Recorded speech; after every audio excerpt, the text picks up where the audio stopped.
So in this next recording is very short. I just want to address the important um, topic of DNA repair.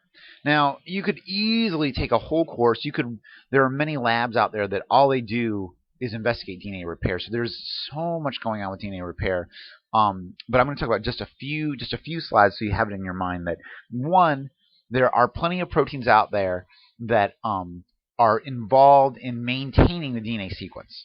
That errors do occur and they can be repaired. And so DNA polymerase itself has some degree of proofreading activity.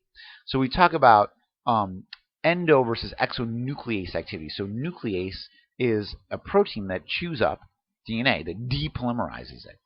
So we know that DNA polymerase has a 5' to 3' polymerase activity. That's what we're talking about with the idea that DNA can always grow 5' to 3'. Right? Have I said that enough, that DNA is always built 5' to 3'? Right. So you have a 5' to 3' exonuclease activity. So as DNA polymerase 1 comes in and it runs into that RNA primer, it starts to chew it up. 5' to 3' exonuclease. The 3' to 5' exonuclease activity is what we call proofreading mechanism. So this is now the enzyme backing up and going in the opposite direction, 3' to 5' of synthesis, and chewing up the DNA because it knows it's made a mistake. All right. So we talk about exonuclease activity because this is activity that allows an enzyme to chew up DNA from the end, versus endonuclease activity, which is an enzyme that can actually just chomp onto the middle of a DNA strand and start to chew it up.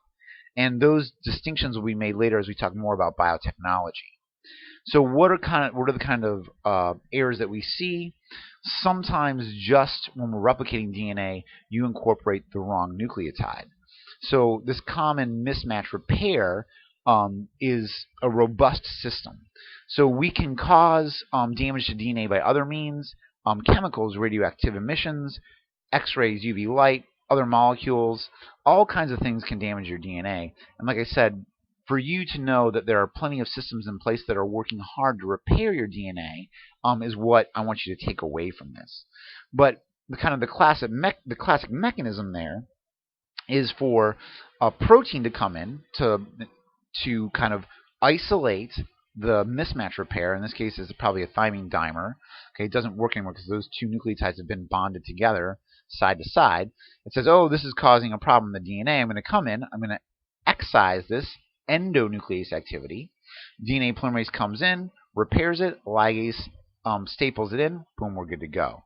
Again, you could read very, very deeply on this topic if you so choose, but for now, I just want you to be aware that these systems exist.